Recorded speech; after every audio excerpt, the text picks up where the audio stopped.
اور پھر جب غار ثور پر پہنچے، جبل ثور، تو آپ چڑھ نہیں سکتے تھے، ساری انگلیوں سے خون نکل رہا تھا، جو کہ آپ ایسے چلے تھے ایسے۔ ابو بکر نے کندھے پہ بٹھایا اور پورا پہاڑ طے کیا، اوپر لے گئے، آپ کو باہر بٹھایا، سارے سوراخ بند کیے، اور اس کے بعد سوراخ زیادہ تھے تو پگڑی کو اتارا، اس کو پھاڑ کے سوراخ بند کیے، پھر اس کے بعد سوراخ زیادہ تھے، کرزے کو اتارا اور پھاڑ پھاڑ کے سوراخ بند کیے۔ ایک جس میں سانپ تھا وہ اپنی ایڑی کو رکھ دیا، کہا مرحباً یا رسول اللہ۔ آپ اندر آئے تو اندھیرا تھا، آپ کو پتہ نہیں چلا، جب تھوڑی سی روشنی ہوئی تو آپ نے دیکھا نہ کرتا نہ پگڑی۔ ابو بکر ماذا، یہ کیا ہوا ہے؟ ذرا امامہ کدھر ہے، ذرا کرتا کدھر ہے؟ کہ یا رسول اللہ یہ سوراخ تھے، مجھے ڈر ہوا کہ ان میں کوئی چیز آپ کو تکلیف نہ پہنچائے، تو میں نے اپنے کپڑے پھاڑ کے سوراخ بند کیے ہیں۔ تو ایک دم میرے نبی رونے لگے اور ہاتھ اٹھا کر کہا یا اللہ میں ابو بکر سے راضی ہوں، تو بھی اس سے راضی ہو جا، اور اسے جنت میں میرا ساتھی بنا۔ تو ایک دم جبریل آئے، یا رسول اللہ، اللہ تعالیٰ فرما رہے ہیں ہم ابو بکر سے راضی ہو اور جنت میں آپ کا ساتھی بنا دیا۔ انہوں نے میرے نبی کی زندگی کو یوں سچ کر دکھایا۔ موسیٰ علیہ السلام کی قوم کو اللہ نے کہا جاؤ ملک شام جا کے عمالقہ سے لڑو،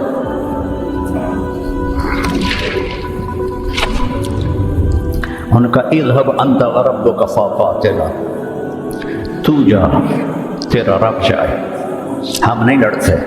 اور بدر کے لیے جب آپ نے پوچھا بولو کیا کرنا ہے، تو مقداد ابن اسود نے کہا اذا لا نقول كما قالت بنو اسرائیل اذهب انت وربك فقاتلا بل نقاتل امامك وخلفك وعن يمينك وعن شمالك۔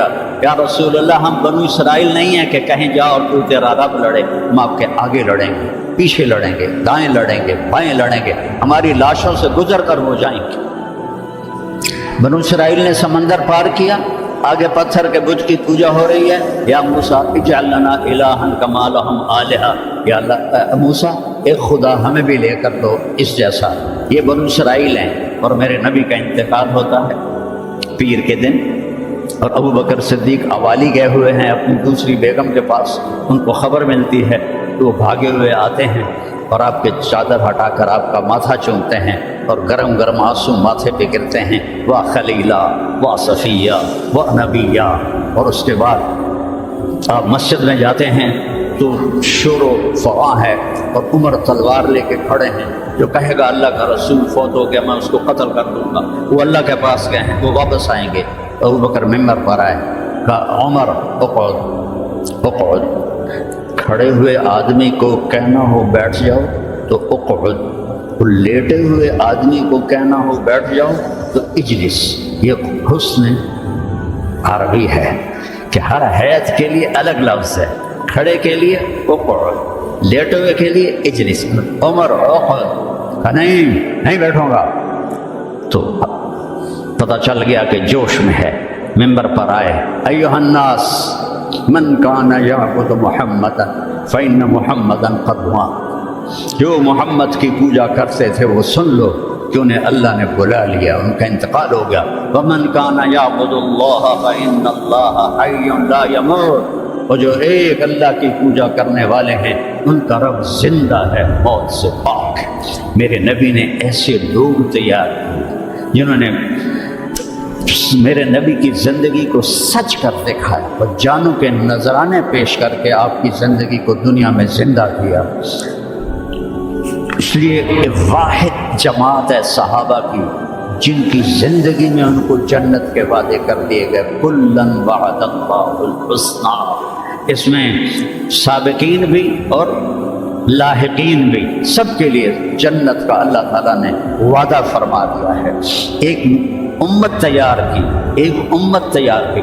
سارے قرآن نہیں پڑھے ہوئے تھے، حضرت خالد ابن ولید نے فجر کی نماز پڑھائی، تھوڑی سی آیات ایک جگہ سے پڑھی، تھوڑی سی ایک جگہ سے، تھوڑی سی ایک جگہ سے، اس طرح کر کے انہوں نے نماز مکمل کی، اور نماز کے بعد کہنے لگے لقد شغلنی الجہاد عن القرآن، بھائی معاف کرنا، جہاد کی وجہ سے میں تو قرآن بھی نہیں پڑھ سکا۔ لیکن بنے کیا وہ، بنے کیا؟ موتا کی جنگ ہے اور میرے نبی کے سامنے منظر کھل چکا ہے۔ آپ نے فرمایا تھا جب چلے تھے کہ پہلا امیر زید بن حارثہ ہوگا، یہ شہید ہو تو پھر جعفر بن نبی طالب ہوگا، یہ شہید ہوں پھر عبداللہ بن رواحہ ہوں گے، یہ شہید ہوں تو پھر جسے مرضی بنا لینا۔ ایک یہودی سن رہا تھا، کہنے لگا اعتراض تک ہے یہ گئے ہے، یہ نہیں زندہ تھے۔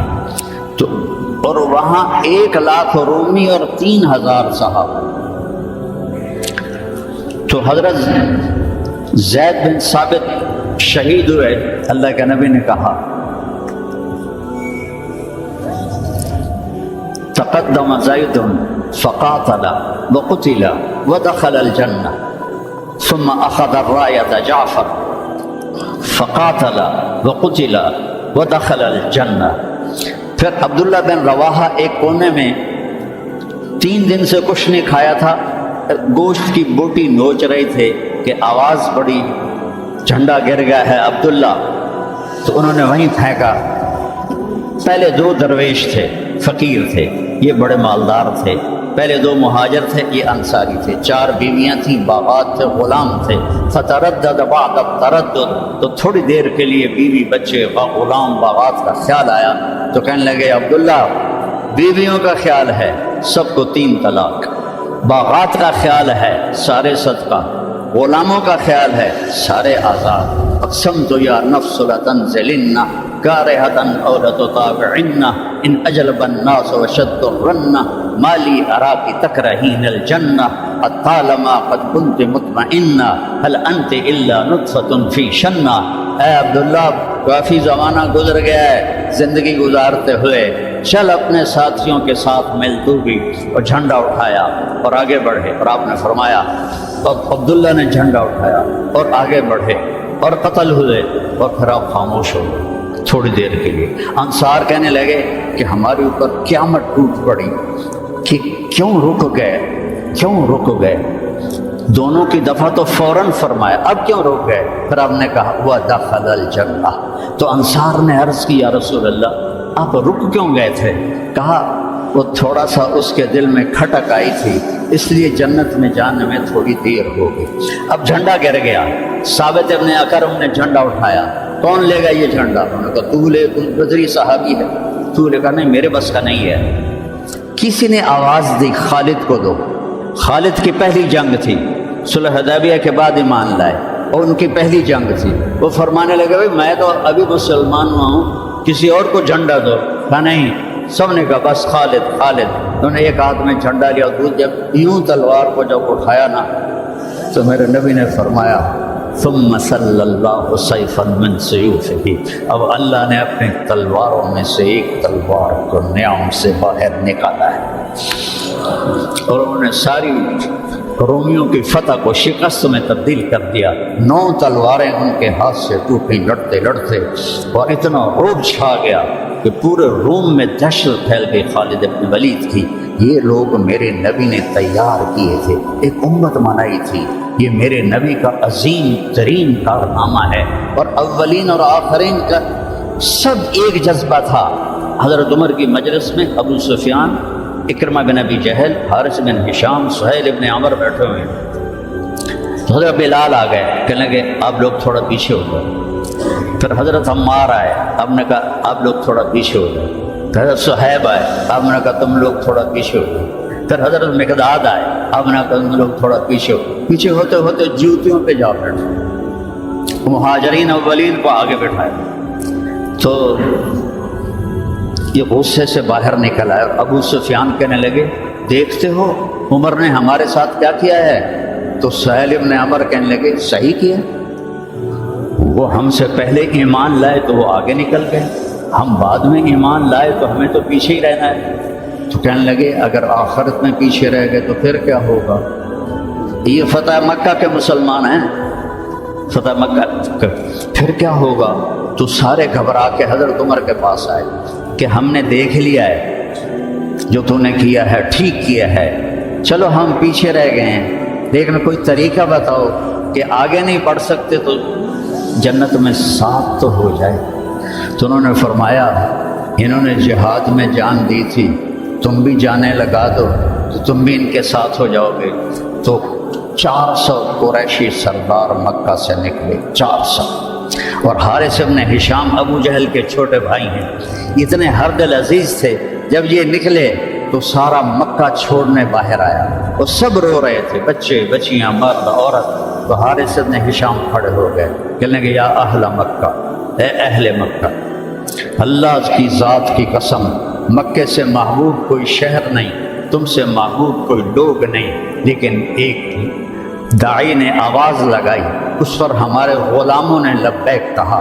آج وہ اتنا آگے جا چکے ہیں کہ اگر ہم یہ سارے مکے کے پہاڑ سونا بنا کے خرچ کر دیں تو ان کے ایک مٹھی جو کا اجر بھی نہیں پا سکتے۔ تم اپنی جانوں کا نذرانہ پیش کریں گے کہ آگے نہیں تو برابر تو ہو جائیں۔ تو یہ سارے سرداران تشریف لائے، اجنا دین کی جنگ ہو رہی تھی، اس میں شرکت کی، اس میں فتح ہوئی۔ پھر یرموک کی جنگ ہوئی جو فیصلہ کن جنگ تھی، جس نے شام کا فیصلہ کر دیا ہمیشہ کے لیے۔ 9 دن یہ جنگ چلتی رہی، کبھی ایسے کبھی ایسے کبھی ایسے کبھی ایسے، اور ایک دن ایسا ہوا کہ مسلم صحابہ دبتے دبتے دبتے عورتوں کے خیموں تک آ، اتنے قدم اکھڑے کہ عورتوں کے خیموں تک آ گئے۔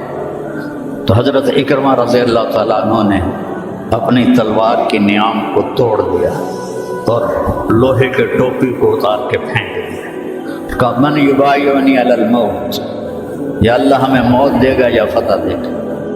تو حضرت خالد بن ولید اور اکرمہ رشتہ دار ہیں، تو خالد بن ولید نے ان کا ایسے ہاتھ پکڑ لیا، نا نا نا نا نا نا، ابھی تمہاری ہمیں ضرورت ہے، یہ نہ کرنا یہ نہ کرنا۔ تو انہوں نے کہا الیک عنی، دور ہو جا مجھ سے، انی و ابی کان من اشد الناس عداوۃ لرسول اللہ وافر منکم اليوم، میں اور میرا باپ ساری زندگی دشمن اسلام رہے، آج ہی تو داغ دھونے کا وقت آیا اور میں بھاگ جاؤں۔ ان لک سابقۃ، تو مجھ سے پہلے ایمان لا چکا ہے اور آگے بڑھ چکا ہے، پیچھے ہٹ جا، میرے راستے میں حائل نہ ہو۔ تو سب سے پہلے ان کے بیٹے عامر بن اکرمہ نے بیعت کی، پھر حارث بن ہشام، سہیل بن عمر، زرار بن اوزر، ابو سفیان بن حرب، ان سارے سرداروں نے بیعت کی، اور سب نے اپنی خود لوہے کی ٹوپیاں پھینک دیں اور تلواروں کی نیامیں توڑ دیں اور شیر کی طرح حملہ آور ہوئے اور سارے روم کو پلٹا کے پیچھے پھینک دیا۔ اور جب روم کے قدم اکھڑ گئے تو خالد بن ولید فوراً بھاگے بھاگے واپس آئے کہ میں پتہ کروں کہ اکرمہ کس حال میں ہے اور عمر کس حال میں ہے، رشتہ ایک مخزومی ہے نا دونوں۔ تو جب عمر کو دیکھا تو وہ ختم ہو چکے تھے، جب اکرمہ کو دیکھا تو ان میں کچھ سانس باقی تھا، تو انہوں نے ان کا سر اپنی گود میں لیا اور منہ میں تھوڑا پانی ٹپکایا اور ان کے بیٹے عمر کا سر یہاں رکھ دیا، یہاں۔ تو ان کی آنکھیں کھلی کر فوراً کہا میں خالد ہوں۔ کہا کیا کیا اللہ تعالیٰ؟ کہا اقر عینک، اپنی آنکھیں ٹھنڈی کر، اللہ نے فتح دی۔ کہا اچھا، عمر کو کہہ دینا یہ تم نے کہا تھا وہ ہم نے کر دیا، جو تم نے کہا تھا وہ ہم نے کر دیا، اور جان نکل گئی۔ تو حضرت خالد بن ولید کو حضرت عمر پہ غصہ، عرب جب غصے میں بولتے تھے تو ماں کے نام سے پکارتے تھے، اور جب اچھے ماحول میں ہوتے تھے تو باپ کے نام سے پکارتے تھے۔ تو یہاں حضرت خالد کہنے لگے کلا زعم ابن الحنتمہ اللہ نستشہد۔ حنتمہ حضرت عمر کی ماں کا نام ہے، حنتمہ کا بیٹا اب یہ نہیں کہہ سکتا کہ سرداروں نے جان قربان نہیں کی۔ یہ میرے نبی کی محنت کا ثمرہ ہے، یہ مدارس اسی کا سلسلہ ہے، یہ خانقاہیں اسی کا سلسلہ ہے، یہ تبلیغ اسی کا سلسلہ ہے۔ لیکن بیٹو، صرف کتابیں پڑھنے سے تربیت نہیں ہوتی، اہل اللہ کی تربیت میں رہو، ان کے ساتھ اپنے اندر کی گندگیاں نکالو، تبلیغ میں وقت لگاؤ۔ مجاہدے سے انسان میں جلا پیدا ہوتی ہے اور وہ اس کا رخ نیکیوں کی طرف پھرتا ہے۔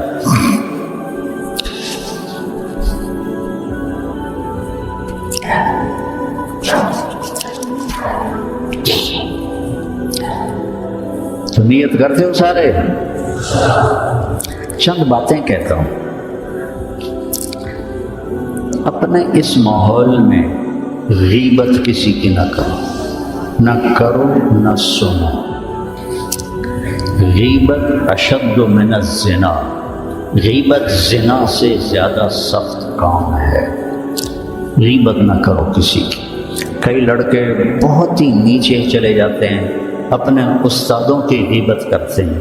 یہ محروم ہو جائیں گے، یہ کبھی بھی علم حاصل نہیں کر پائیں گے. تو مجھے ایک واقعہ یاد آ گیا. قاضی احسان احمد شجاعبادی رحمۃ اللہ علیہ ختم نبوت کے امیر تھے. تو میرے والد صاحب سے بڑا ان کا گہرا تعلق تھا. تو ہمارے گھر آتے تھے، میں چھوٹا تھا. تو انہوں نے اپنا واقعہ سنایا کہ میں تو ناقص کا صیغہ ہوں قاضی. تو ویسے بھی میں ناقص تھا، مجھے اتنا پڑھنا لکھنا آتا نہیں تھا. اور ایک طالب علم تھا جو بہت قابل تھا، اور وہ استاد پہ ایسا اشکال کرتا کہ استاد کو جواب نہیں آتا تھا، تو پھر وہ ہنس پڑتا تھا. تو ایک دن استاد نے دکھی ہو کر کہا جا تو بھینسیں ہی چرائے. اور ایک دفعہ میرے استاد اٹھے تو ان کا جوتا دور پڑا تھا. تو میں بھاگ کے گیا، جوتا اٹھا کے لایا اور ان کے سامنے رکھا. کہنے لگے بادشاہ تیرے جوتے سیدھے کریں گے انشاءاللہ. تو قاضی صاحب فرمانے لگے اس لڑکے کو میں نے خود بھینسیں چراتے دیکھا، میں نے اسے خود بھینسیں چراتے دیکھا. اور تحریک ختم نبوت میں جب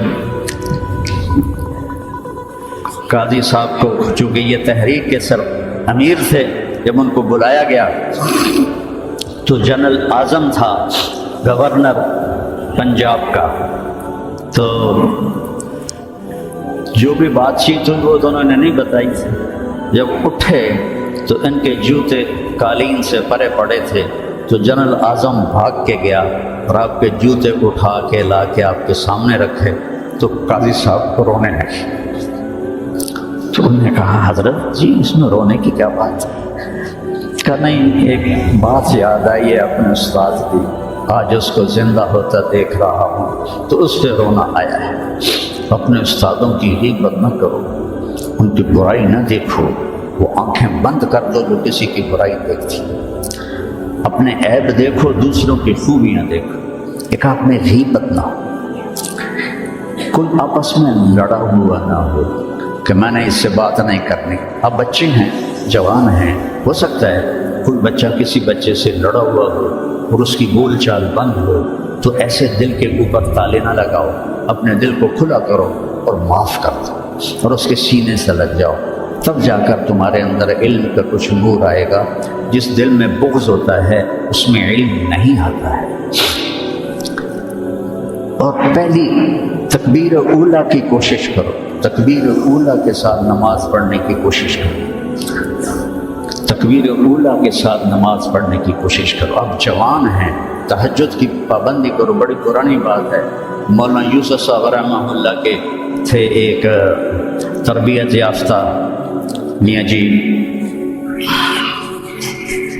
نباتی. تو ان کی جماعت آئی ہوئی تھی تو میں ان سے ملنے گیا. مجھ سے کہنے لگے مولوی صاحب اگر اپنی بات میں اثر پیدا کرنا ہے تو رات کو اٹھنا سیکھ لے. اگر اپنی بات میں اثر پیدا کرنا ہے تو رات کا اٹھنا سیکھ لے.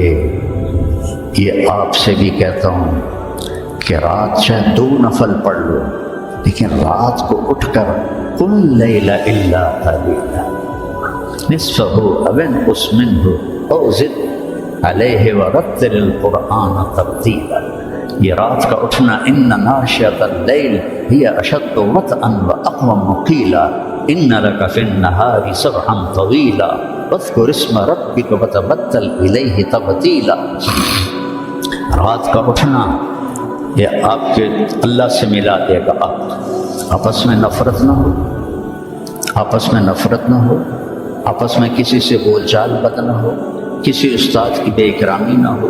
پھر چاہے تمہارے کچے کچے سبق بھی ہوں گے نا، جب اللہ کام لینے کا ارادہ کرتا ہے پھر کچا پکا نہیں دیکھتا، پھر اسے قبول کرتا ہے۔ مولانا تعالی شاہ بخاری رحمہ اللہ نے دورہ نہیں پڑھا تھا، صرف مشکات تک پڑھا تھا، تو وہ جب کبھی علماء میں بیان ہوتا اس جیسا تو کوئی خطیب ہندوستان میں تو کم از کم آج تک نہیں ہے۔ وہ کہتے علماء کرام مجھے تو مشکات ہضم نہیں ہو رہی اور میں گلی گلی پھر رہا ہوں، تم سارے دورے پڑھ کے آرام سے بیٹھے ہوئے ہو۔ یہ ان کا ایک جملہ مجھے سنایا ہمارے استاد مولانا ظفر صاحب رحمہ اللہ، فوت ہو گئے۔ ٹھینگی میں ان کا مدرسہ تھا، جامعہ خالد بن ولید۔ تو بچوں آپس کی محبت سے رہو، اپنے سبق کے ساتھ انصاف کرو۔ مولانا منظور صاحب آپ کے بہت بڑے محسن اور ہمارے مکتب فکر کا بہت بڑا یہ سرمایہ ہے، تو ان کی دل سے محبت کرو۔ یہ چیزیں محبت سے منتقل ہوتی ہیں، محبت سے چیزیں منتقل یہ ٹیلی فون نہیں، دو ایسے کرتے ہیں یا یوں ایسے لگاتے ہیں تو سارا ڈیٹا دوسرے فون میں چلا جاتا ہے کہ نہیں ہے؟ سارا ڈیٹا چلا جاتا ہے۔ یہ وہ فون ہے، ان کے ساتھ جڑو گے تو ان کا ڈیٹا تمہارے اندر چلا جائے گا، کسی کی دعا لگ جائے گی۔